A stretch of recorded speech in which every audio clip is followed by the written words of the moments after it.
Shu bir oy shug'ullandim Sirojin aka intensiv guruhlarida shu 8 ga erishdim.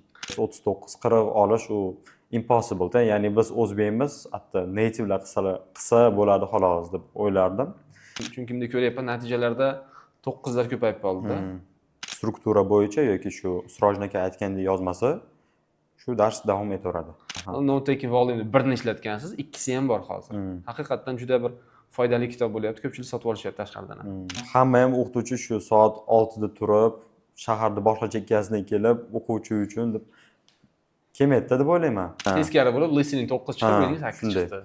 With Sirojin aka we took a lot of smart moves. Ya'ni like mandatory moves. Oddiy deb tuyuladi-ku, lekin ustozga quloq solish kerak. Ya'ni ham baraka topamiz, ham Alloh rozi bo'ladi, ham dunyoviy ishimizda ham bir tezroq natijaga erishyapti-ku, undan ham balandroq natijaga. Siz nima bilan kamsiz?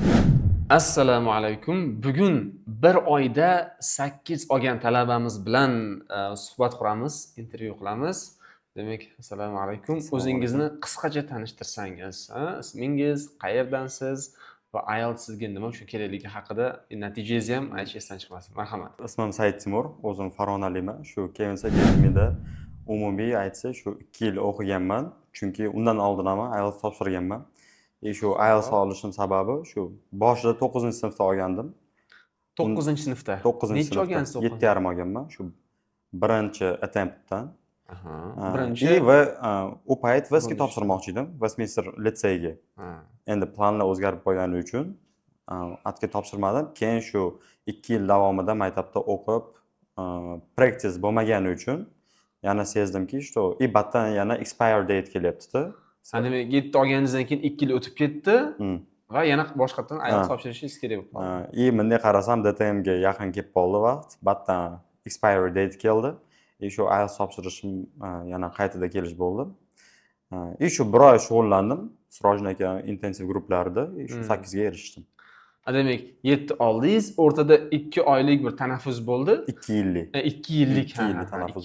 Keyin yana bir oy tayyorlanib, borib 8 olib keldingiz. Ana shu 2 yil davomida shug'ullandingizmi ingliz tilida bilan? Masalan, practicelar qildingizmi, listening, mock testlar qildingizmi? Imенно IELTS bilan shug'ullanmaganman. Endi maktabning programmasi bo'yicha endi u baribir maktabnikida, ya'ni IELTS ga yetmaydi. Like pure IELTS bo'lmagan. Tushunarli.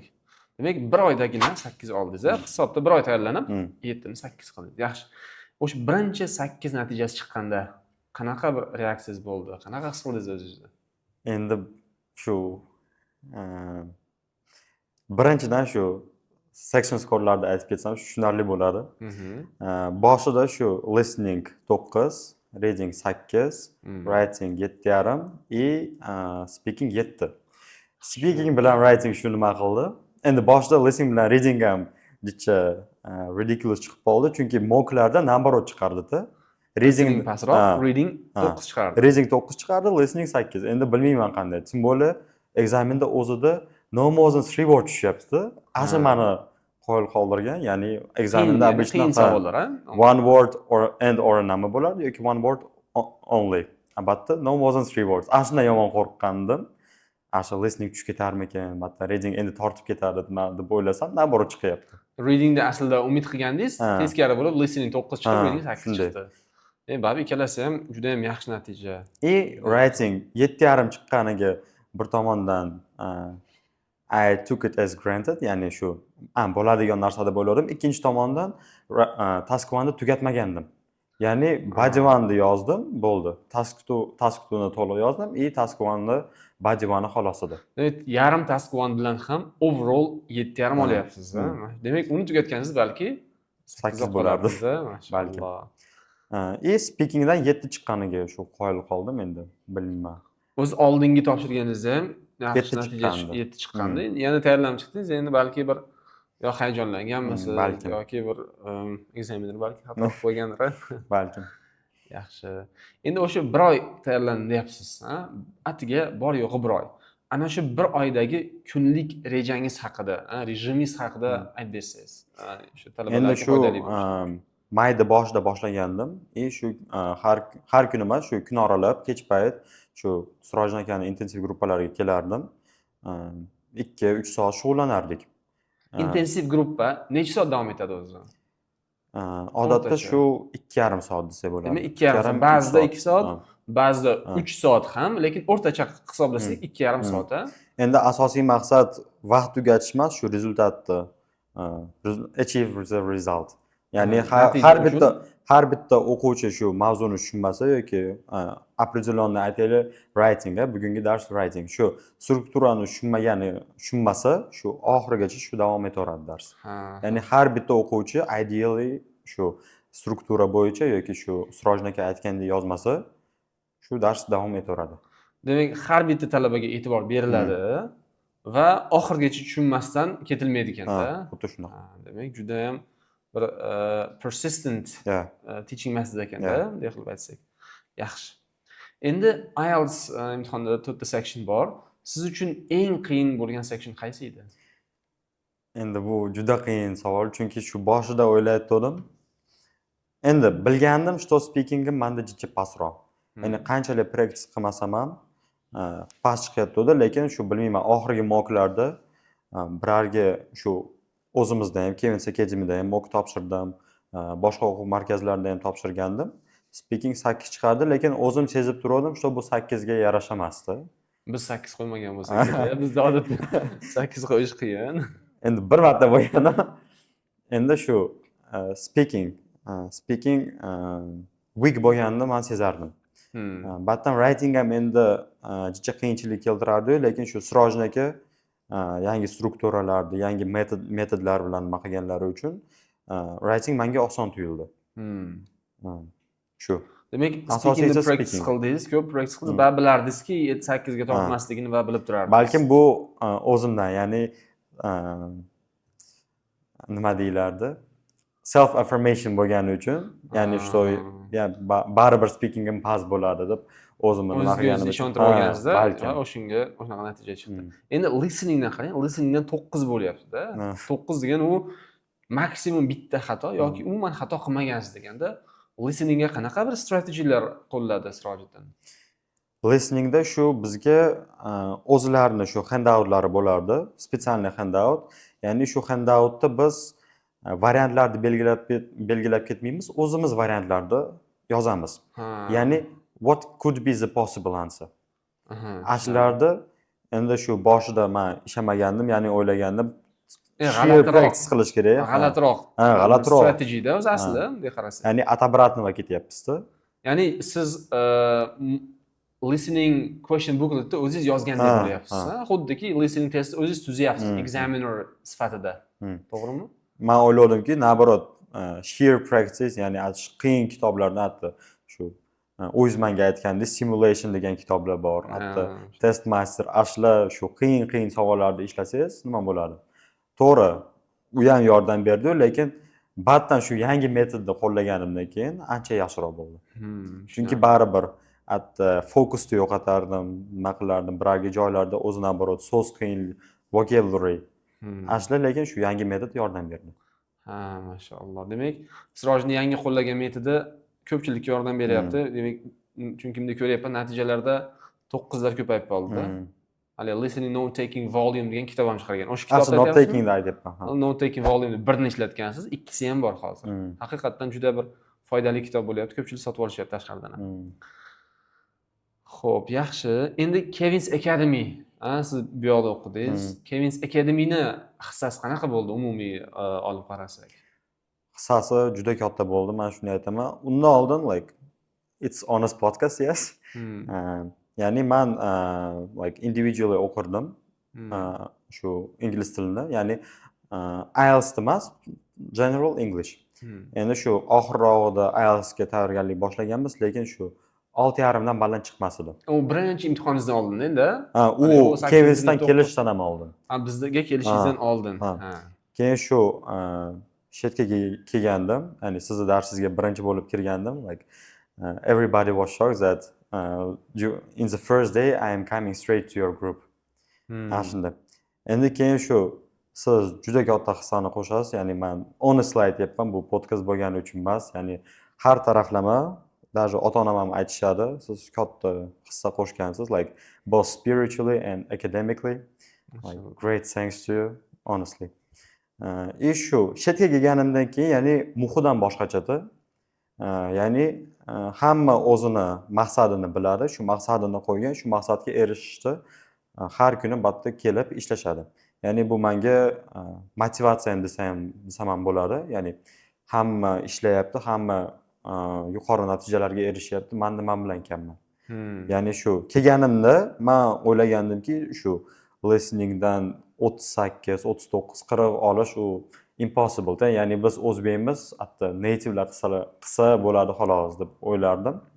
Lekin batga keldim, shu meni tengdoshlarim mendan 1-2 yosh katta bolalar, lekin baribir hammamiz insonmiz-da shu. Ikkalamizda ham hammamizda ikkita qo'l, ikkita oyoq, bitta bosh. Lekin ular erishyapti shu natijaga, nimaga men erisha olmayman? Why not degan. Why not bo'lganda. Bu ham juda katta kick bo'lgan desam bo'ladi. Demak, atrofingizda high achieverlarni ko'rib, baland natijalar ko'rib, men ham oson bo'lar ekanda, it's possible, everybody's taking degan. Baribir shu o'qituvchilar ham mana shunday, ya'ni bitta bizda benchlar bor, shu benchda darsdan oldin shug'ullanamiz, nima qilamiz? O'qituvchi bilan o'quvchilarning orasida ochiq muloqot. O'quvchilar shu любой payt agar bo'sh bo'lsa, kelib turib yordam berishadi, nima qilishadi. Ya'ni hatto определенный timetable yo'q, ya'ni qachon so'rashing mumkin, qachon mumkin emas. Ya'ni friendly atmosphere between teachers, doim accessible. Ashisi ham juda katta yordam bergan. Bir oiladaqa bo'lib qolgan ekansizda endi. Literally bitta oila bo'lgan. Groupmatelardan bitta oila. Xohlagan paytingizda kelasiz. Eng qizig'i bizda ertalabdan kelib, kech payt ketsangiz ham bo'laveradi. To'ppa-to'g'ri. Ya'ni shu yakshanba kunlari ham ochiq bilasiz.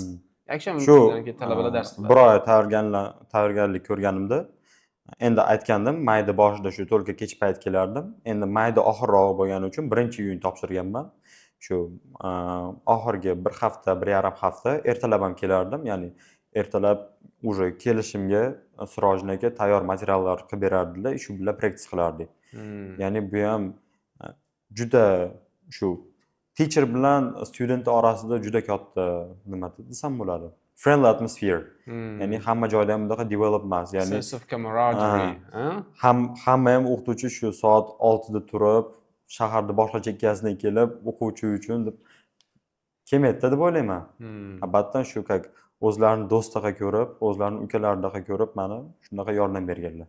Keyin esimda competitionlar ham bo'lardi. O'qituvchilar bilan siz ham qo'shilib olarsiz. O'qituvchilarning gruppasiga qo'shilib, yo listeningdan, yo readingdan bir competition, contest o'xshagan narsa bo'lardi. Ana shuni ham menimcha katta motivatsiya bo'lgan, chunki haligi xuddi bir narsani yutqizgandek, xuddi haligi bir katta yutuq bordek harakat qilinardi. To'g'ri. Yaxshi. Endi ko'p talabalar misol uchun IELTS imtihoniga tayyorgarlik ko'rayotganda ba'zi narsalarga vaqtini behuda sarflaydi. Bor narsa. Ana shu nima va uni qanaqa qilib bartaraf qilsa bo'ladi?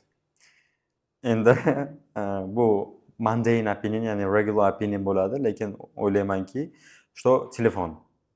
Telefon, ya'ni biz o'ylaymizki, telefonga kam vaqt ajratamiz, ya'ni lekin biz bilmagan holda, ya'ni bir marta message keldimi, Telegram yoki Instagram yoki bitta reels tashladimi, do'stingiz shu reelsni boshlanadi, keyin scroll ketaveradi. Yana shu do'stlaringiz bilan ko'p gaplashib qolishingiz mumkin, ya'ni prosta behuda shu gap sotish bilan ashuna shu vaqtimiz ketkazamiz. Inglizcha bo'lsa mayli, o'zbekcha bo'lsa. Inglizcha bo'lsa-yu, zo'r, ya'ni speaking practice. Lekin shu odatda shu telefon yoki behuda gaplashamiz. Ya'ni shu o'zim ham bu sezgandim, shu telefonga ko'p vaqt ketib qolyapti. Screen time'da bir kuni bitta ochsam, shu kuniga 10 soat bo'lyapti-da. Keyin qarasam, Instagram 3 soat. Yo'q, bunday qilsa bo'lmaydi deb. Nima qildingiz shunda? Tayyorgarlik ko'rayotganingizda bunaqa bo'lmagandir, yo tayyorgarlik Instagramda o'chirib yubordim. Boshqa iloji yo'q edi, chunki bu ham bitta sablazn-da, baribir. Sablazni yo'qotish kerak. Ya'ni shu strict metodlar o'zingizga qo'llamasangiz, ya'ni o'zingiz bilan strict bo'lmasangiz, shu erisha olmaysiz. Nafsingizni demak, nafsingizni tiyishingizda, deyipsiz-da. Demak, hammasini o'chirib, faqatgina study, education, learning akademiyada vaqt sarflayapsiz. Aslida ham odam nerd bo'lib ketmaydi-da, baribir. Batta atmosferamiz shunaqaki, baribir do'stlar, gruppadoshlar, o'qituvchilar bilan. Bir yo'li isolated bo'lmaysiz. Social life zo'r bo'laveradi baribir. Social life zo'r bo'laveradi. Naborot, boshqa mavzular, yangi mavzular ochiladi. Shu yangi mavzularda gaplashasiz, chunki Bitta hamma har xil environmentdan kelganda, everybody can share his or her knowledge. And that knowledge is usually like From different spheres. как ekonomikada aytishadi, diversifikatsiya. Ya'ni shu har xil sferalardan, har xil shu subjektlardan shu bilimlar bitta joyga to'planadi, hamma shu gaplashadi. Study hubga o'xshagan joyda Ha, endi ha. ichida ekonomist ham bor, fizik ham bor, biologist ham bor, ba'zi doktorlar kelib o'qiydi. To'g'ri. To'g'rimi? Yaxshi. Endi sizni o'sha 1 oylik tayyorgarlik ko'rganingizdagi eng aqlli move, eng aqlli harakat nima bo'lgan? Misol uchun men shuni qilibman, yaxshi ham shuni qilgan ekanman degan narsangiz bo'lganmi? Bor shu narsa. Endi bunaqa narsalar ko'p bo'lgandi, lekin men o'ylaymanki, nima desam bo'ladi? Chunki during that process, with Sirojin aka, we took a lot of smart moves. Ya'ni like mandatory moves. Endi shu o'ylaymanki, asosiysi ertalab kelib shug'ullanganim. Ya'ni saharlabda eng barakali vaqtdan to'g'ri foydalangan ekansiz. Ya'ni shu kuningizni telefondan boshlamaysiz, bilimdan boshlaysiz-da. Ya'ni fresh miyaga shu knowledge olasiz, shu practice qilasiz. Уже bu ya'ni siz aytganmidingiz menga, ya'ni qachon shu natijalaring kattaroq bo'ladi, ya'ni yuqori natija bo'ladi, qachonki полностью hayotlaring English atmosferada bo'lsa. Shu endi kun Englishdan boshlasa, уже atmosfera ham Englishda bo'ladi. Exposure maximum. Exposure was maximum at its max level. Ya'ni shu kuningiz English bilan boshlanyaptimi, уже mind ham o'zgaradi. Ya'ni o'ylashingiz ham уже sekin-sekin Englishga o'zgarib ketadi. Demak, o'zingizni umumiy butunlay ingliz tiliga bag'ishlab olgan ekansiz. Saharlabdan boshlashingiz, eng misol uchun bomdod namozini o'qiboq, ingliz tiliga vaqtingizni sarflagansiz. Ya'ni bu ham shu yaxshi narsa bo'lgan ekan. Nafsimni tiyganimdek bo'ldi. Ya'ni uxlashdan ko'ra turib shu bilim yo'lida. Mashalloh. Alloh ziyoda qilsin, Alloh barakali qilsin. Yaxshi. Endi hozirda 8 olishni xohlab, lekin misol uchun 6,5 yoki 7 da qotib qolgan talabalarga nima maslahat bergan bo'lardingiz? Endi maslahatlar ko'p. Endi asosiysi shu aytardimki, telefondan boshlanglar. Ya'ni bu уже juda massive problema bo'ldi. Juda massive problema bo'ldi. Ya'ni shu ota-onamiz har doim kichkinaligimizda aytishardi, telefonni yo'qot. Endi biz bilmasdik u payt. Ya'ni yosh edik, tushunmasdik. Hozir shu kim shu problemani tushungan odamlar, ya'ni осознанный bo'lganlar bilishadiki, shu telefon realni ko'p vaqtni yeb qo'yadi, fokusni yeb qo'yadi. Attention span qisqarib ketadi. Ya'ni bu даже survey ham bo'lganda, scientific survey bo'lgan, ya'ni kuniga shunaqa short videolardan 90 minutdan ko'proq ko'rsangiz, уже fokus ham pasayib boradi. Ya'ni drastically sekin-sekin emasda drastically pasayib ketadi. Shunisi bor. Sezilarli darajada sezilarli e'tibor tushib ketib qoladi-da. Shu. Birinchisi o'sha yomon odatlarni yo'qotishdan boshlash kerak. Ikkinchidan, endi bu ham juda oddiy deb tuyuladi-ku, lekin ustozga quloq solish kerak. Ya'ni ustoz tajribali inson, o'zini boshidan o'tkazgan odam biladi qanday shu har xil qiyinliklarni tackle qilish, qanday shularda shu qanday shularni tackle qilish, qanday nima qilishni. Birarga o'quvchilar o'ylaydiki, endi ustoz endi bor narsa-da. Ustoz gapiraveradilar, o'zimiz bunday nima qilaveramiz, ishlab ketaveramiz. O'zimiz bilamiz deydiganlar. O'zimiz bilamiz. Bu bor narsa-da, ya'ni birarga paytlari ham o'zim ham shunaqa mindlarga, shu fikrlarga kelganman, lekin men juda bundan afsuslanaman. Lekin bu bor narsa, we have to face that. Shuni yo'qotish kerak. Ya'ni ustoz har doim sizga yaxshilik tilaydi, har doim sizni o'sishingizni xohlaydi. Albatta. To'g'ri. Demak, birinchisi yomon odatlardan yo'qotish, ikkinchisi ustozga quloq solishlik. To'ppa-to'g'ri. Ba'zida aytiladiki, misol uchun ustozni xatosi ham bizni to'g'ri решениямizdan, decisionimizdan yaxshiroqdir. Misol uchun ustoz xato maslahat beryapti. Lekin shu xato maslahati bizni to'g'ri maslahatimizdan foydaliroq. Chunki ustoz necha yil oldimizdan bu yo'lga kirgan, necha yil tajribasi bor. Shuning uchun demak, o'zimiz demasdan va ustozni demak fikrlarini, instruksiyalariga quloq solsak, ham baraka topamiz, ham Alloh rozi bo'ladi, ham dunyoviy ishimizda ham bir tezroq natijaga erishamiz. Yaxshi. Endi bir tez qisqacha bo'lsa ham, lekin tez savol beraman, tezda javob berasiz. Birinchi savol. Siz yoqtirgan ingliz tilidagi eng sizga ma'qul kelgan jumla yoki so'z? Indubitably. Indubitably. Yeah. Nima degan indubitably? Kecha shu so'zni endi to'g'ri hozir Instagram to'g'risida shuncha gapirib keldim endi shu Reels'da ko'rib qoldim. Like in many movies they mention this word and it means without any doubt. Ya'ni juda kuchli so'z. Doubt so'zidan olgan Ha. indubitably. Ha. Demak, несомненно degan. Несомненно. Undoubtedly degan. Of course. Ya'ni undoubtedly ham juda kuchliroq so'z. Chiroyli. Ham o'sha sizga yoqadigan so'z o'sha. Ha. Yaxshi.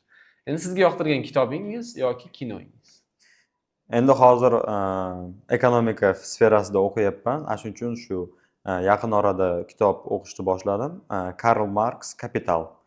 Ya'ni shu bizga oddiy tuyulgan narsa, ya'ni qanday shu produktlarga narx qo'yiladi, qanday shu har bitta ekonomik proseslar o'tib boradi, shuni detalni ko'rsatib keladi. Ya'ni shu qaysi narx qatdan qo'shilib boryapti, nimaga shu bitta tovar 2000, nimaga 1000 so'm, shunday ko'rsatib ketadi. Demak, iqtisodga oid kitob. Ha. Oldinlarchi shu IELTSga tayyorgarlik ko'rayotganingizdagi yoqtirgan kitobingiz qaysi? Agar kitobni yoqtirgan bo'lsa yoki kino yoki. Sizdan shu kitobni olgandim, endi hali ham menda turibdi. Shu qaytarib berish shu nima bo'lyapti? Qaysi kitobni o'zi? Blockchain Babel. Ya'ni shu endi bitta katta package-dan Londondan kelgan kitoblar, shuna shu ko'rib turib sizdan olgandim. To'g'ri. Bitta shogirdimiz yubordi. Ha. Shundan olasiz ekanda. Juda shu kitobni dizayni ham yoqqan, endi o'qiyapman. Birinchidan so'z boyligi. Juda shu yordam beradi, ayniqsa writingda. Endi o'zimga ham shu soha interesni bo'lgani uchun o'zim tanlaganman. Shuni shu o'qigandim. Yaxshi. Demak, blockchain Babel. Babel yoki Bubble'mi? Babel. Like Babel. Vavilonda endi. Vavilon ham ekak kolibel desa bo'ladi. Ya'ni shu blockchain qanday tug'ilgan desa. Aha, paydo bo'lish. Yaxshi. IELTS safaringizni bitta gap bilan ifodalash kerak bo'lsa, qanday aytardingiz? Xolos, siz ingliz tilida aytsangiz ham bo'laveradi. I would say discipline. Disiplinasiz qiyin bo'ladi. To'g'ri, shu birargilar tushunishmaydi. Motivatsiya bilan disiplina orasida farq. Ya'ni motivatsiya siz bitta zaryad oldingizda, shu zaryadni ishlatib kelasiz, lekin u постоянный bo'lmaydi. Ya'ni sizda настроение bo'lishingiz bo'lmasligi mumkin yoki endi bor narsa hammamiz insonmiz kasal bo'lib qolishingiz mumkin. Ya'ni endi bo'ldi, charchadim yoki o'rtoqlarim bilan aylanib kelay. Lekin to'g'ri o'qiysiz, motivatsiyani olganingizda 4 soat podrat o'qiverasiz. Lekin bu kamdan kam bo'ladigan narsa. Disiplinani tushunsangiz, ya'ni kasalmanmi, sog'manmi, tam настроение bormi, yo'qmi, charchaganmanmi, yo'qmi, ya'ni ishdan, o'qishdan keldingiz, kech keldingiz, endi o'qigim kelmayapti, uxlayman. Unaqa bo'lish kerak emasdi. Ya'ni disiplinami, maqsad qo'yildimi, shu maqsad uchun regularly action qilish kerak. Ya'ni kuniga 2 soatmi yoki 1 soatmi, lekin shu disiplinirованно bo'lsa, fokus to'liq shunda bo'lsa, regularly bo'lsa, shu ancha yaxshiroq bo'ladi. Demak, discipline. Not motivation, but discipline is what I need. Yaxshi.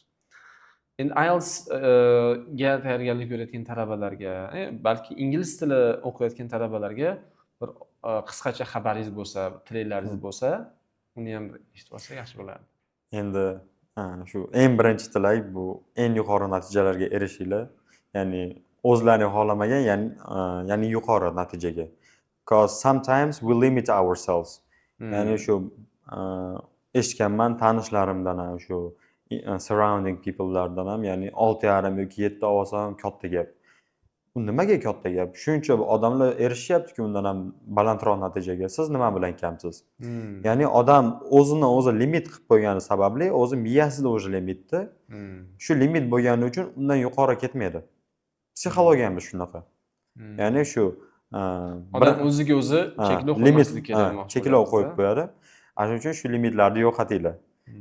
Qanchalik baland maqsad qo'ysalaring, shunchalik yaxshi. Shu ilohim maqsadlaringga yetinglar.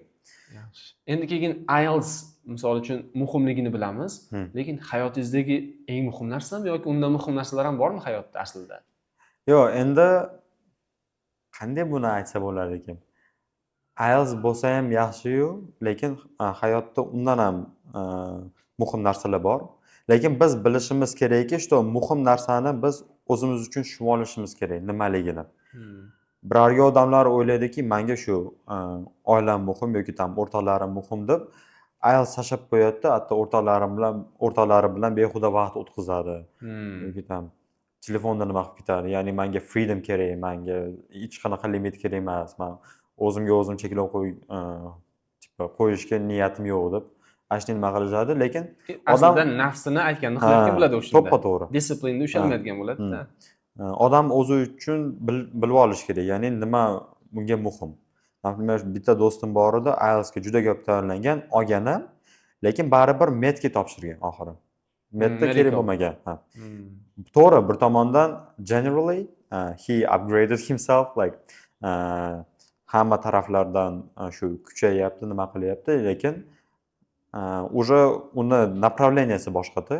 Ya'ni u shu IELTS bo'ladimi, matematika bo'ladimi, uni nima qilmasdan METga imенно harakatini qilsa, tam kimyo biologiyani o'qib turib naqsi. Maqsadini ertaroq aniqlab olsa, o'ziga manfaatliroq bo'ladi. Tushunish kerak, unga nima kerakligini. Lekin hozir shunaqa narsaki, ayniqsa hozir buni Toshkentda o'qiyotganim uchun hozir shuni sezdim. Farg'onada ham bu bor narsa. Ko'p joylardan chet elliklar kelishyapti. Chet ellik kompaniyalar bizga kelyapti. Baribir shu ingliz tilini bilish muhim hozir bo'lyapti. Ya'ni without this, like it's quite essential right now, especially right now. Tushunarli. Demak, sizga katta rahmat, vaqtingizga rozi bo'ling. Alloh yanada ilmingizni ziyoda qilsin, yana barakali qilsin, manfaatli qilsin, eng muhimi. Demak, sizlarga ham mana shunday natija kerak bo'ladigan bo'lsa, mana shunday tez va sifatli natija keladigan bo'lsa, sizlarni Kevins Academy'da kutib qolamiz. Savolinglar bo'lsa, comment sectionda qoldirasizlar. Assalomu alaykum va rahmatulloh. EduSide is a growing learning platform built to empower learners worldwide. Your likes, comments, and shares help the YouTube algorithm spread this content further and inspire us to keep creating. Let's grow together.